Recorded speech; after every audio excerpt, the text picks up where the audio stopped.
start this one with a bit of a bang. So this one's called "This Man's Mind Was Broken" by Murderous Minds. Let's go. Before his arrest in February 2005, Dennis Rader was seen in his local community as a normal, polite, and well-mannered man. News outlets described him as hard-working with several degrees and as a devout churchgoer and Club Scout leader. By all accounts, he was an active member of his community and generally well respected. But that facade crumbled away when it was revealed that Rader was the infamous and previously unidentified serial killer who was dubbed. Why would he do such thing though? Like you just said there, he was well known. Everyone liked him. It's not like he actually had any reason to actually go and do what the stuff he did. BTK, a brutal, violent criminal who had terrorized Wichita, Kansas for several decades. But who exactly was Dennis Rader, and what led him to commit such atrocious acts? Well, in this documentary, we're going to shed light on these questions and more as we examine the monstrous story of Dennis. BTK faces after 25 years. Letter from serial killer tries him to 86 death. Rader.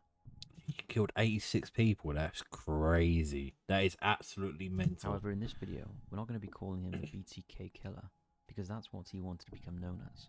We're going to call him the FDF, the floppy disk failure, and we're going to tell you exactly why.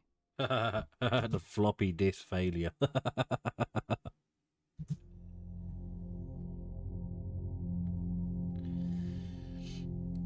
W intro. I like in the intro.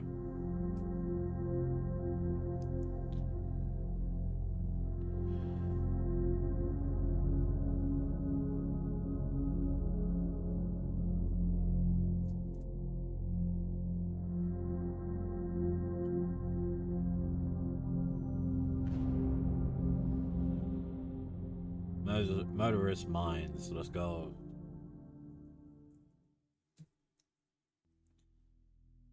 Early life.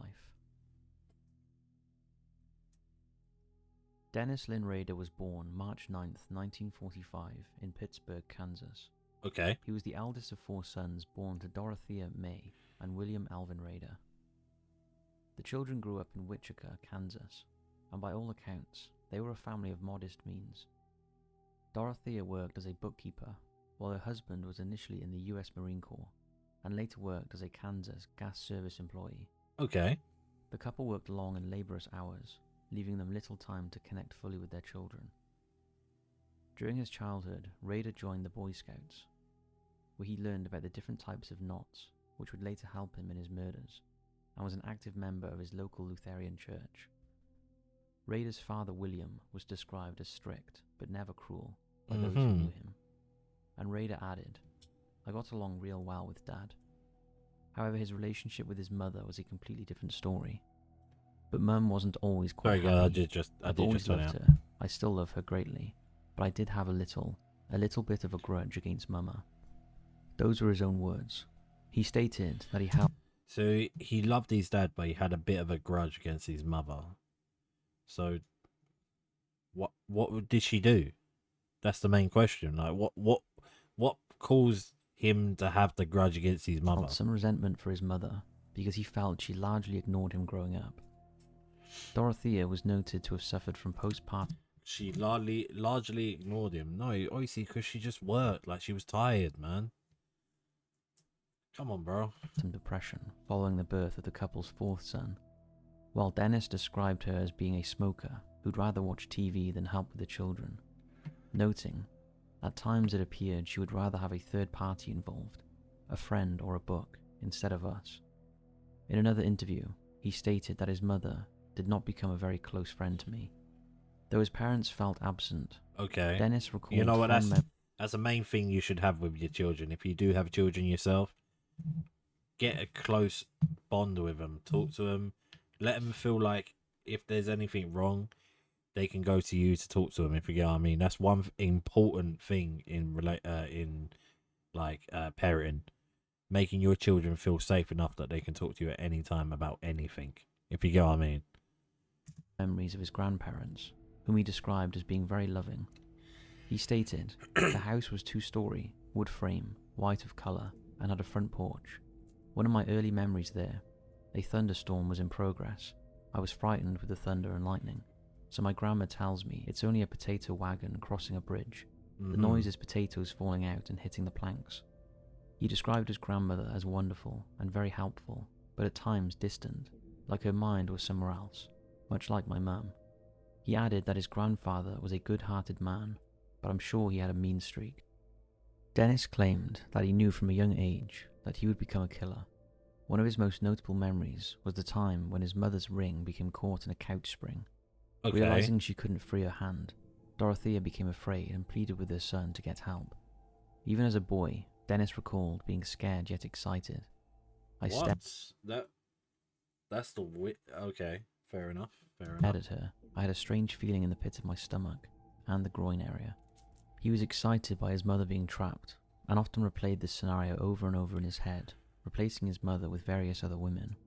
Something else that stuck out to him in childhood was the fact that watching chickens being bound before being slaughtered aroused him, and soon he was imagining tying women down onto train tracks.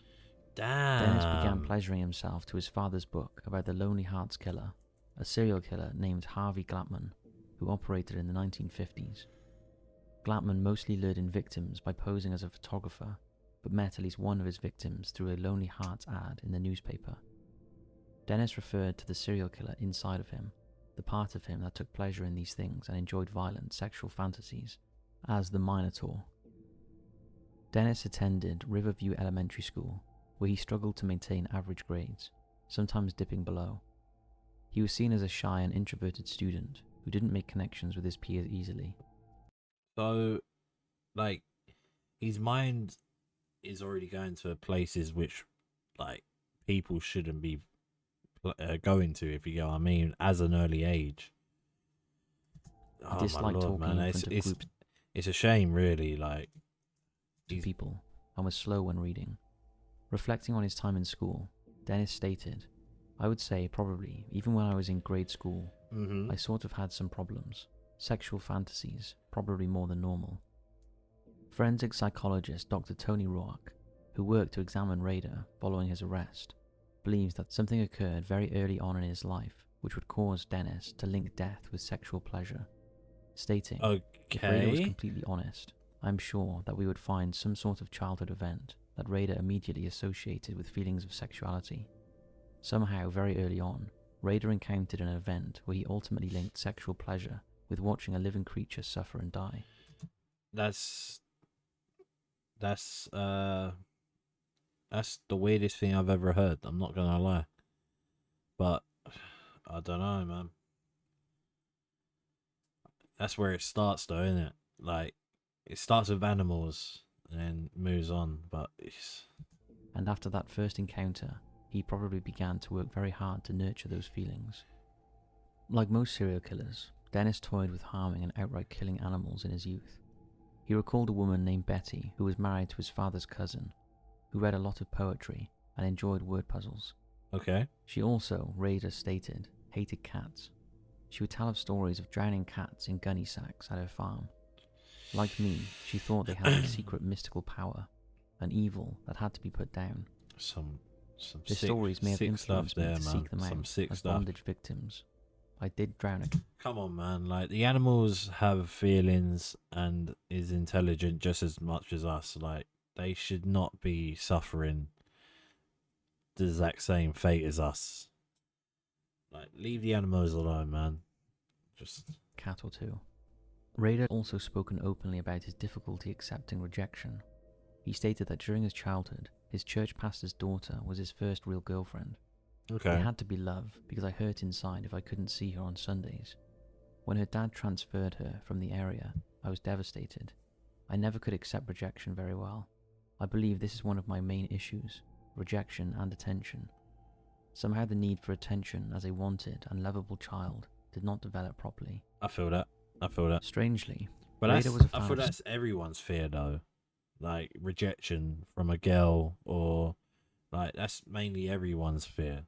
That's why everyone's so shy. silos in his youth, noting that he was often aroused just entering one. He stated that he and his brothers often played cowboys and Indians, and he enjoyed being captured and tied up. Being bound and helpless, or watching others be bound and helpless, was something Rader found deeply arousing. Other things he enjoyed in childhood included true and fictional crime stories involving bound, helpless women, and classic horror and monster films, including 1953's The House of Wax and 1943's The Wolfman, about which Rader stated, "The werewolf stalked victims, his face, a true monster, on the moon, the mystical creature. There was some sexual excitement in that, in the chase, the hunt." After primary school, I don't know about that Rader one there, attended. bro. I don't know. It's like he's getting older, as you can obviously tell, but it's, man, you can already tell from the early age of what path he's already choosing to go down, if you get what I mean. So it was up to the parents the whole time to sort of put a stop to it, put a foot down on it, but they obviously wasn't doing what they're meant to be doing. In Wichita Heights High School between 1959 and 1963, while working part-time. He continued to struggle with the likes of maths and English, but excelled at art. He began prioritizing his job. However, as he wanted to save money to buy a car, his education felt less important to him at this time. He also carried out his first breaking and entry at this time, breaking into the school one late night and rifling through girls' desks. Why? Well, you're just gonna find a few textbooks and pencils and pens. Like, you're not gonna really find anything in a girl's bloody locker, ain't you? Like, The thought of touching their belongings seemed to give him a thrill. okay, fair enough. You get some twin or something else. Sounds good. Over time, he grew bolder when it came to B&Es. He would wait until nobody was present in a house before entering, locating the rooms belonging to girls and sifting through their possessions. Often he would take underwear or stockings as a souvenir. Rader's fantasies escalated again when he began peeping through windows so that he could watch women undress. Jesus Dr. Christ. Catherine Ramsland wrote in her book, Confession of a Serial Killer, the untold story of Dennis Rader, the BTK killer, that he displayed the development of paraphilia, which is described as a sexual disorder that usually begins in childhood or adolescence and continues through adulthood. With this disorder, sexual arousal comes from objects, like dolls or underwear, specific activities like bondage or stabbing, or deviant experiences, including chasing, choking, and vomiting. Those with the disorder often become consumed by it, with fantasies becoming more and more detailed the older they get. Dennis reported that beginning in his early teens, he used the basement of his family home to practice autoerotic asphyxiation, where he'd hang himself so that he could achieve climax. What? He reported that he spent years... What? Did you just hear what Mama said? He hung himself just to... Oh, no, man. No. They're saying, yeah.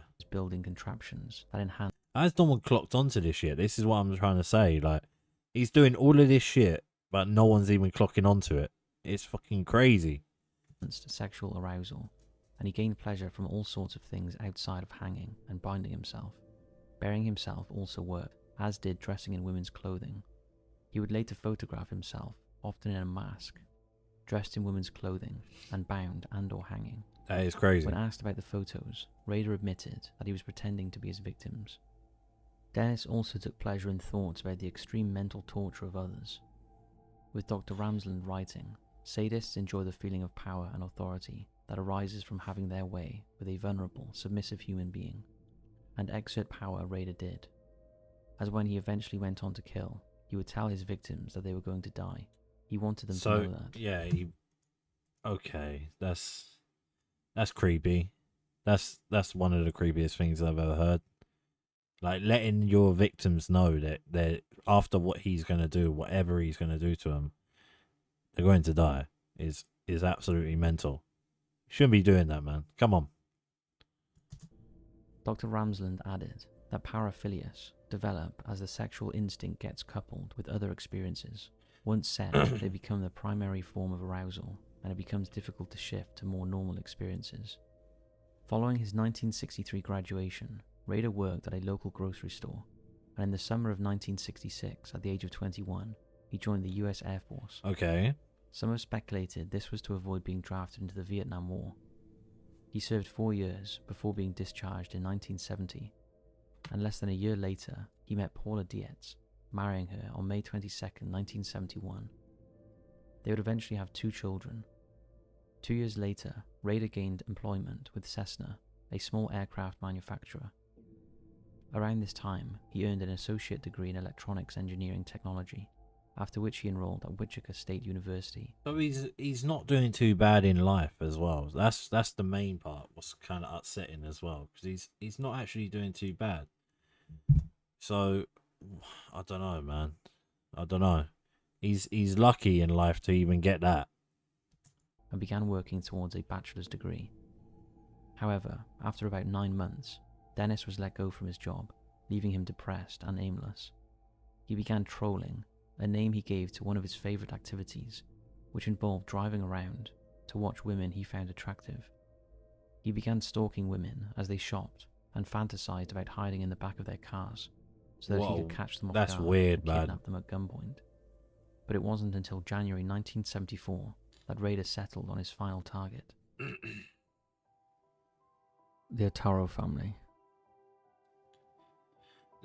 The Otero family. 33-year-old Julia Otero and her 11-year-old daughter first caught Rader's eye in November 1973 when he spotted Julie taking the children to school one day and followed them there.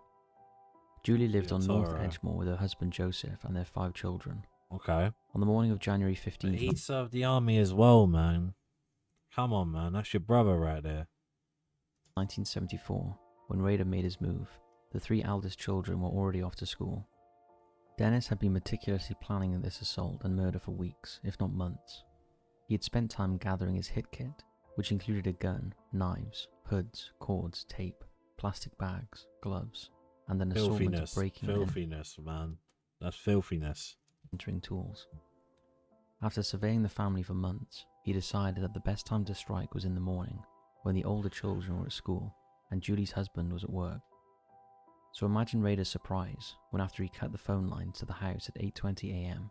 and broke into the home, he found that Julie was not alone with her 2 youngest children. Julie's husband Joseph was also present.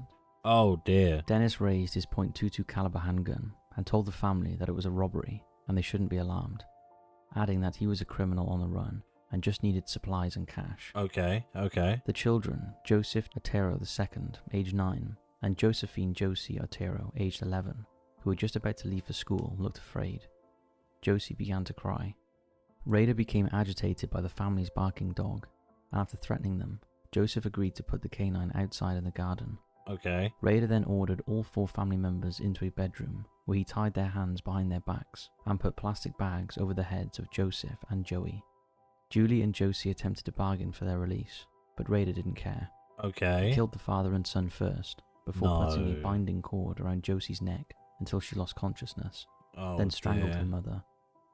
Afterwards, he transported 11-year-old Josie down to the basement and removed her clothing before hanging her from a pipe that was strong enough to support her weight. Horrifically, Rader pleased himself sexually before leaving the scene, although his DNA evidence was used to help convict him later on. Wow. Before he left the What house, an idiot. Dennis turned up the thermostat, hoping it would throw off the time of the death. He had already left when he realised that he was missing his knife, the same one he'd used to cut the phone lines. He drove back in his own vehicle to collect it before anyone noticed that anything was wrong. The bodies were found that afternoon by the Otero's 3 eldest children, all teenagers who'd returned home from school. Inside the house, a handbag had been emptied. Imagine coming home to that. I'm so sorry for the kids. I'm so sorry. And a billfold with nothing inside was found. A watch belonging to Joseph and Joey's radio were both missing. The family's car was gone from the driveway and was located later that evening, about half a mile away, parked at a grocery store. Reflecting on his first murder, Rader stated that though he had doubts about killing the Otero family, he felt he had to go through with it because they could ID him. I wore no mask, although I had one, and maybe I had forgot to pull it down. It was a stocking cap-type ski mask. I felt like leaving them as they were, but something dark told me to murder them. They could recognize me, and I made a decision to go ahead and put them down, to strangle them. Afterwards, Dennis recalled thinking about his own moniker, setting on BTK, bind them, torture them, kill them. He wholly expected to one day become a notorious serial killer, as big and as terrifying as the likes of Jack the Ripper and Ted Bundy. Jesus And Christ, he couldn't wait to man. read about his crimes in the newspapers. Why? And true crime Come on, magazines. bro. Ready for a diet plan that really works? He had Get a taste of visions the and diet dreams of millions have becoming. lost weight with, backed by He had visions and dreams of becoming Jack the Ripper, and people who's never been caught in their life for like this sort of stuff. It's just sick and twisted, man. Further murders. 3 months later, on April 4th, 1974, Wichita police officers were called to the home of a 21-year-old woman named Catherine Doreen Bright. Her brother Kevin had fled the scene and phoned the authorities after an intruder broke into the home and shot him twice before attacking Catherine. Kevin was still bound with a white cord around his neck and needed extensive treatment at the hospital following his escape. Wait, he's Catherine, still meanwhile, was alive? found lying in a pool of blood, but miraculously was still alive. Oh dear. She had been stabbed 11 times in the back and lower abdomen and had been strangled. She provided her name and age to officers before passing out. Okay. Nylon stockings were knotted around her wrists and ankles, and a blue scarf and thin cord had been tied around her neck. She was bruised, bleeding, and struggling to breathe, and though she was promptly taken away in an ambulance, she died during surgery. Investigators searched the home for clues. The radio was on, and the contents of Catherine's handbag had been emptied. Oh A dear. drawer containing underwear had been pulled open, and the home's telephone had been disconnected at the wall. Further clothing, including shirts and a nightgown, were discovered, all blood-soaked, and 2 teeth were recovered. There was a bullet hole inside the bathroom door, and a blood-soaked chair sat in one of the bedrooms with... Jesus Christ, man. Like, what was he doing? That's so much information. 2 teeth found. There was a blood-soaked chair. There was so much. Like, one of the panty drawers was open. Bro. I don't know. He was just... I don't know. stockings tied to it. The glass to the back door had been shattered, fragments glittering across the ground, It's still going. and a It's still plastic going. cord was located inside Catherine's father's truck. Kevin told investigators that an armed white male had entered the home, claiming to be a fugitive from California. He described the attacker as being around 25, 5'11", stocky, and around 180 pounds. He also noted his dark hair and mustache, and said he was sweaty and wearing gloves. The man had pointed a gun at Kevin and forced him to tie up his sister before asking for money. He then put a stocking around Kevin's neck, and they struggled over the gun before it went off. Okay. He tried to fight the intruder, but was shot again. Afraid for his sister, but worried that no one would come, and aware that he couldn't fight the man off alone, Kevin managed to escape and ran for help, leaving Catherine behind. Rader had attempted to strangle the 21-year-old, but she struggled and fought so much that he eventually stabbed her. Rader laid What low the for several hell, years man? after the murder of Catherine Bright. In August 1976, he found a new target, but was scared off when Martin Soles, the Holiday Inn sniper, began his shooting spree, drawing police to the area. Rader had felt it was too risky to attempt a murder, so he abandoned his plan and waited for the sniper issue to be resolved. He struck again on March 17, 1977. The police were called to 1311 South Hydraulic Street after being alerted to a dead body. The body, soon identified as belonging to 25-year-old Shirley Vian Relfold, Oh dear, had been left nude, face down on the bed.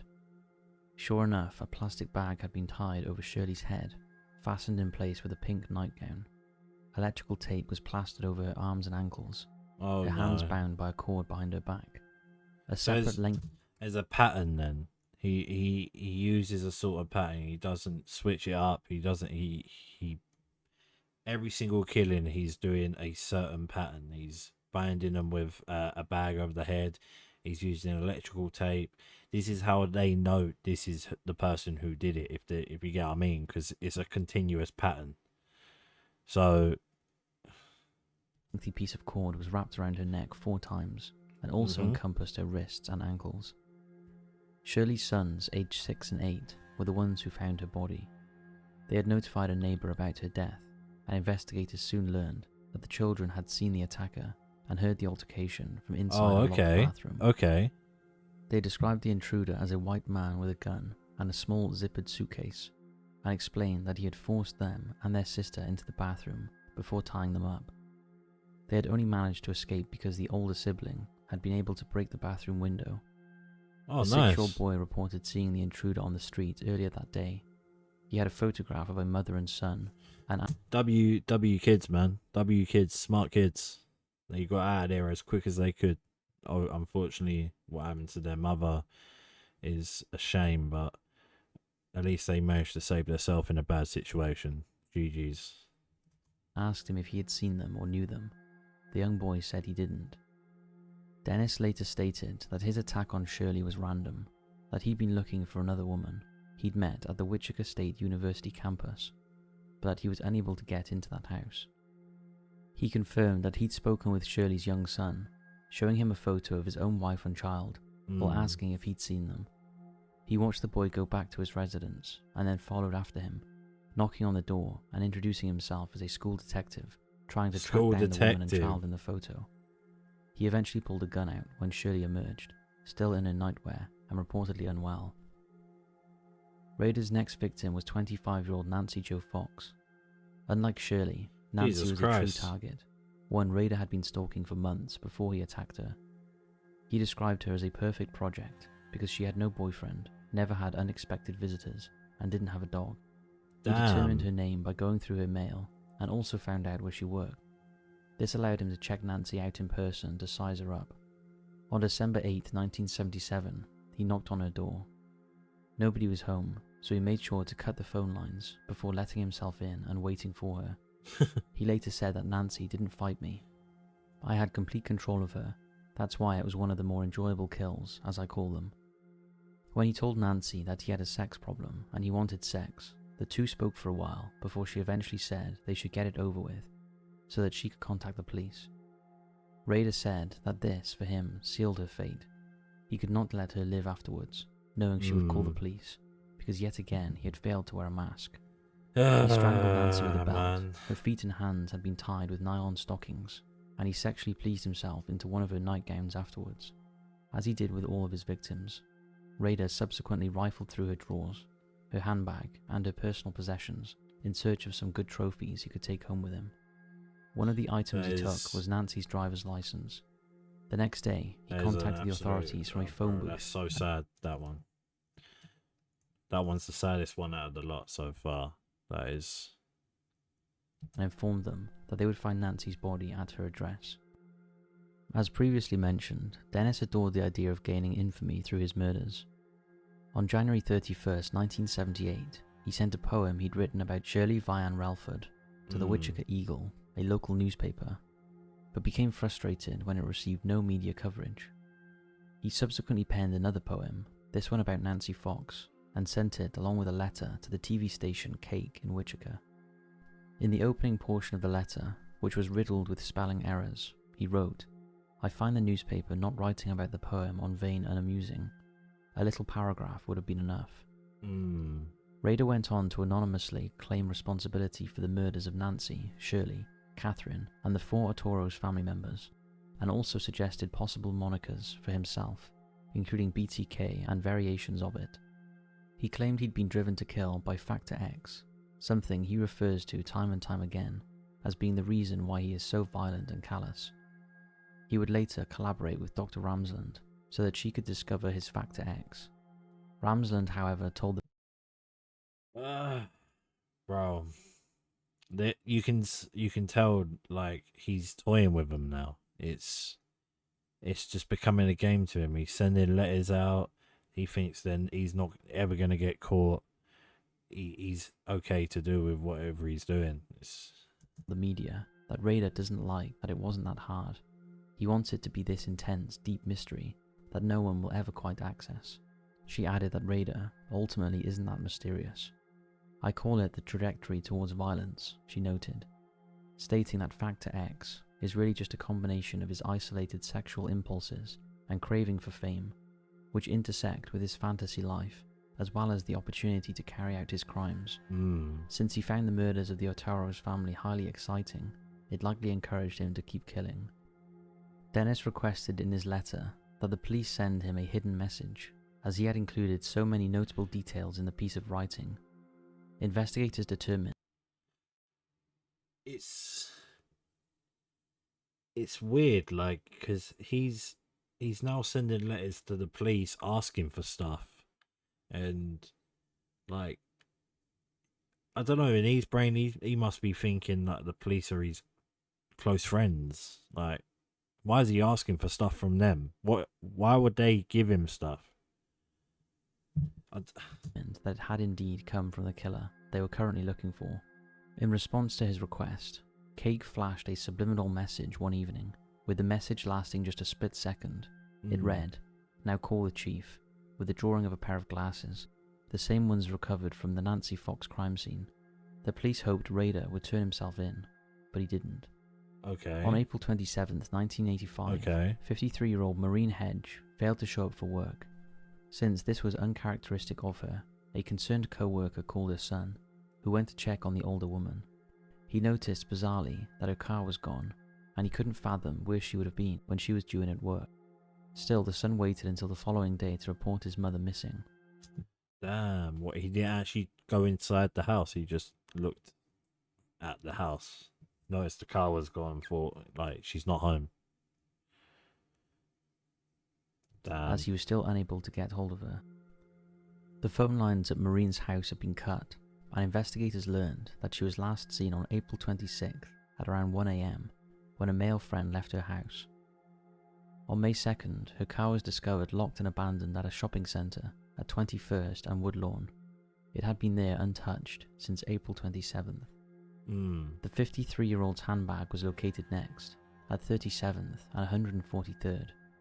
Maureen's body was finally recovered near Webb and 53rd North, covered in foliage and grass, and was accompanied by the remains of a dog and a pair of knotted tights.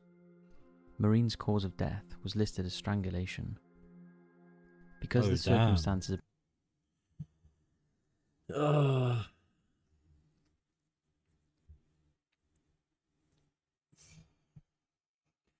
It's the same pattern again. Strangulation, tied up.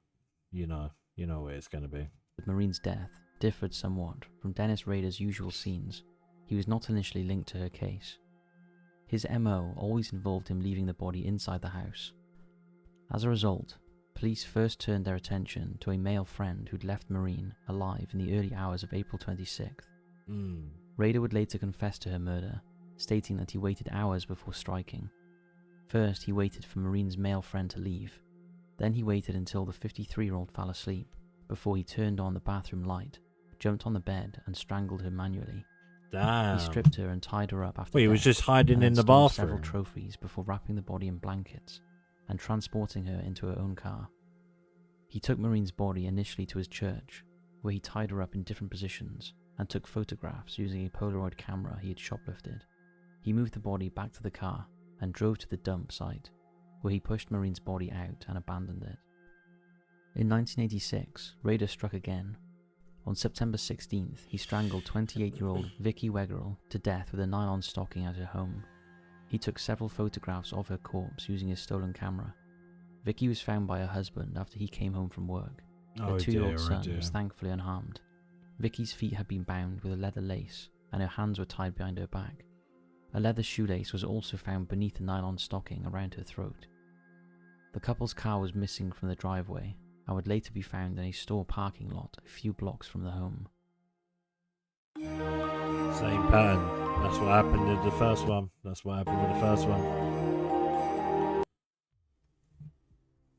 Rader's final victim. Oh, here we go. This is where he's finally going to get caught for, and all of the justice is going to get served onto him. Between 1974 and 1988, Rader worked for ADT Security Services, where part of his job required him to install security cameras in homes. Many of the alarms were installed following the breaking story that a serial killer was on the loose. In 1991, he became a dog catcher and a compliance officer in the suburb of Park City. Those who knew him at the time remember that he was far too enthusiastic and was extremely strict. He seemed to derive great pleasure from harassing single women. One neighbour even recalled that he had killed her dog for no reason. Still, by most accounts, Oh, he was seen as a Lord. stand-up guy in his local community. He was quiet and well-mannered, for the most part, and was the president of the Christ Lutheran Church Council.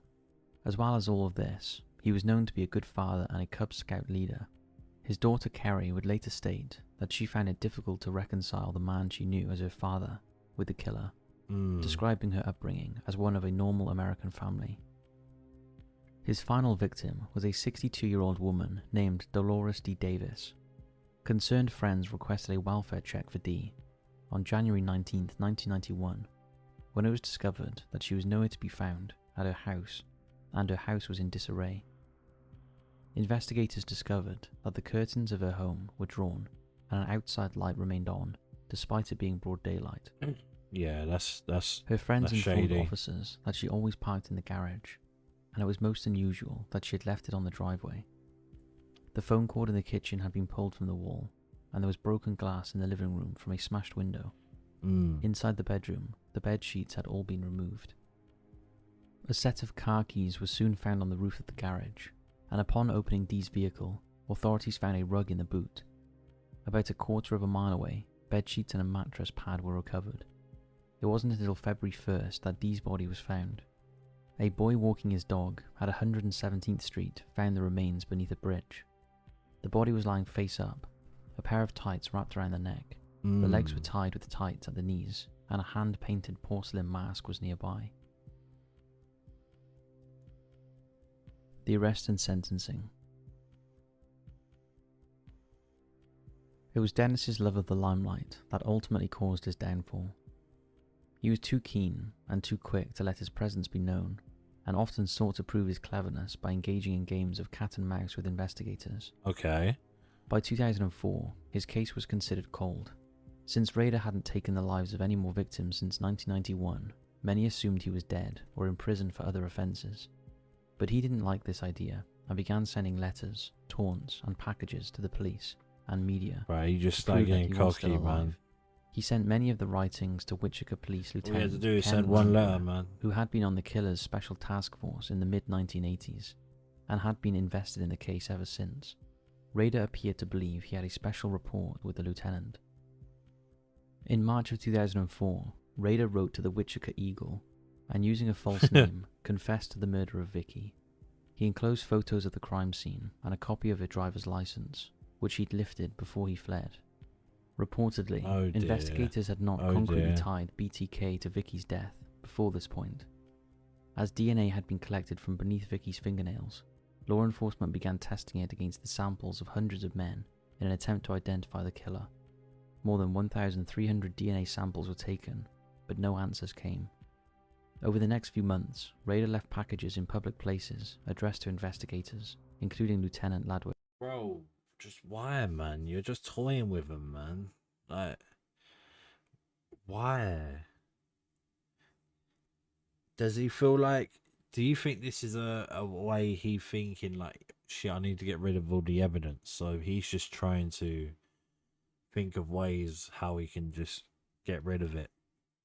No, he's just leaving packages everywhere and making the police go pick them up. It's just... They often contained photographs of the victims, crime scenes, and personal possessions, or alternatively poems and other pieces of writing. At one point, Rader included chapters of a book he was writing about himself, which contained some fabricated details about his life. Landwehr reportedly came up with the idea of drawing more information from the killer by taking advantage of his very apparent ego. Seeming for some reason to trust Landwehr, Rader asked him if it was possible to communicate with him using a floppy disk, without it being traced to a particular computer. Although it wasn't possible, Landwehr said that it was. A few weeks later, a floppy disk turned up at a local TV station, and the disk was traced to Rader, now 59. He had used the computer at his local church, where he was still president of the council, to write the disk. While the disk was a very strong piece of circumstantial evidence, authorities believed they needed something more direct. They subsequently obtained a warrant to have access to Rader's daughter, Kerry. He used the floppy disk and Got himself caught, man. What a The smear donut. test. DNA testing revealed a familiar match between the smear and the DNA found beneath Vicky's fingernails. Upon being arrested on February 25th, 2005, Rader was reportedly dismayed that Lieutenant Landwehr had lied to him. He asked Landwehr, who was one of the first to interrogate him, "I need to ask you, Ken, how come you lied to me?" Landwehr replied, Why, man? "Because I was trying to catch you." FBI profiler Roy Hazelwood. Bro, why are you going to sit there and pretty much ask an officer, why did you lie to me? Obviously he's gonna reply saying, I'm trying to catch you, obviously. Like, it's so stupid, man. Noted that Rader felt untouchable, which is why he so blindly believed the police officer, stating he apparently believed that Landwehr couldn't afford to lie to him because he knew if he did, Rader would cut off communications with him. Other experts have noted that Rader harbored desires to be a policeman in his younger days, and that perhaps that made him vulnerable to trusting law enforcement. Okay. Regardless, this is why he will forever be known as the FDF, the floppy disk failure, and not BTK as he would like to be known as. Rader was charged with 10 counts of The first-degree murder. floppy disk His killer. public defender entered a not guilty plea on his behalf on May 3rd, since Rader declined to speak at his arraignment. But on June 27th, just as the trial was scheduled to begin, the 59-year-old surprised everybody by changing his plea to guilty. It has been noted that at the time, What? Rader showed no remorse, nor was he apologetic about his act. He's just sick, man. Just sick. I don't know how you can do that and just show no remorse. He's destroyed so many families. Actions. In August, upon hearing victim impact statements, he reportedly apologized in what is described online as a rambling 30-minute monologue.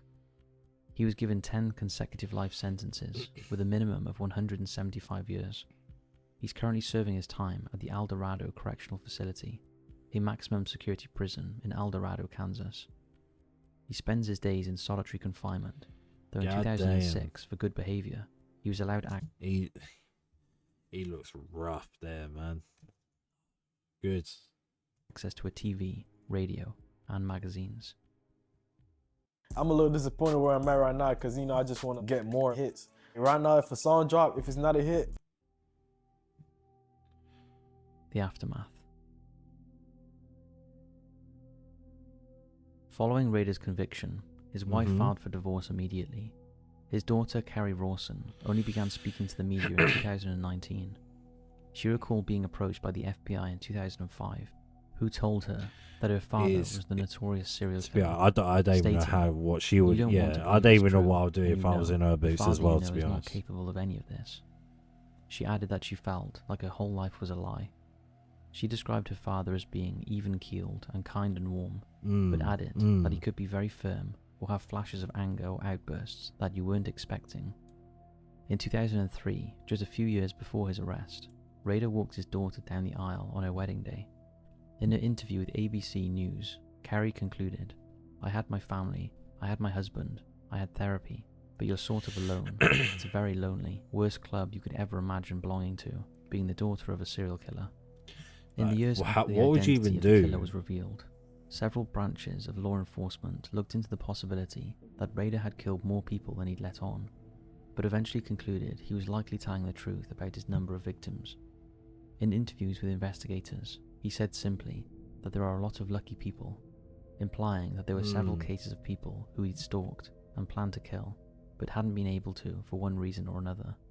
Despite these initial conclusions though, Rader made headlines again in 2023 when it was revealed that he was a possible suspect in the disappearance of a 16-year-old cheerleader named Cynthia Kinney, who vanished from a laundromat in Pawhuska, Oklahoma on June 26, 1976. At the time, the bank across the street from the laundromat was having its security... What do you think, guys? Do you think he has more bodies on him? Or do you think he was telling the truth with how many bodies he's already got? Me personally, I don't know. I would like to think he would. system installed, and Rader was working for ADT Security Services back then. Pawhuska is just 2 hours from Wichita. However, it's unclear currently whether or not Rader was the one installing the security system near where Cynthia went missing. Osage County Sheriff Eddie Verdon stated that he decided to investigate Rader's possible part in the crime after discovering that the serial slayer included the phrase "bad laundry day" in his writings. Authorities also noted that they were aware that Rader could sometimes target and stalk women he came across at local laundromats. During a previous prison interview, Rader had admitted to having fantasies about kidnapping a girl from a laundromat. This investigation also led law enforcement to learn about the murder of 22-year-old Shauna Garber, whose body was found in December 1990 in McDonald County, Missouri. She had been raped, strangled, and restrained with different bindings 2 months earlier. In 2024, investigators revealed that they had received a package from a woman containing a crossword puzzle Rader once allegedly used to taunt police. The words in the crossword included generic terms like prowl, fantasies, and ruse. But a new review of the crossword revealed the names Cindy, Kinney, and Keheka, the location where the laundromat was.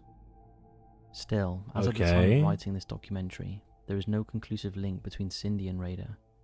His daughter has attempted to speak with him to find out if he has more victims than he is letting on, but he has reportedly declined to cooperate. Carrie told News Nation, he clearly does. That's playing a lot of games. Dr. Ramsland echoed similar sentiments in her book when she reflected on her time engaging with Rader, but noted that he wasn't as complex a human as he made himself out to be, or as he wanted to be. I don't think he told me everything, and I don't think he always told me the truth, but I think I got Rader pretty well.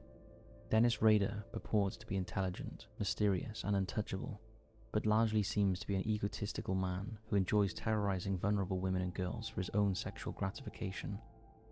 While it's unclear when exactly he developed a taste for violence, it's certainly something he has carried with him since his childhood. Yikes, that's all I gotta say there. Psychologist Robert Mendoza was contacted by Rader's lawyer before his trial so that he could conduct a psychological evaluation of the serial slayer. Following an interview with Rader, Mendoza concluded that he was suffering from several personality disorders, including OCD, narcissism, and antisocial personality. He noted Rader's lofty sense of self and stated that his belief that he is special makes him think he is entitled to special treatment. Rader also continues to crave attention and admiration, something experts observed in his childhood, and displays a total and utter lack of empathy. Carrie Rawson, upon visiting her father in prison, commented that Rader is now a shadow of his former self. The man who once struck fear into the hearts of Wichita residents has now been reduced to a frail, elderly man who struggles to do much of anything for himself. He's now 78, relies on a wheelchair to get around, and has lost much of his once towering stature.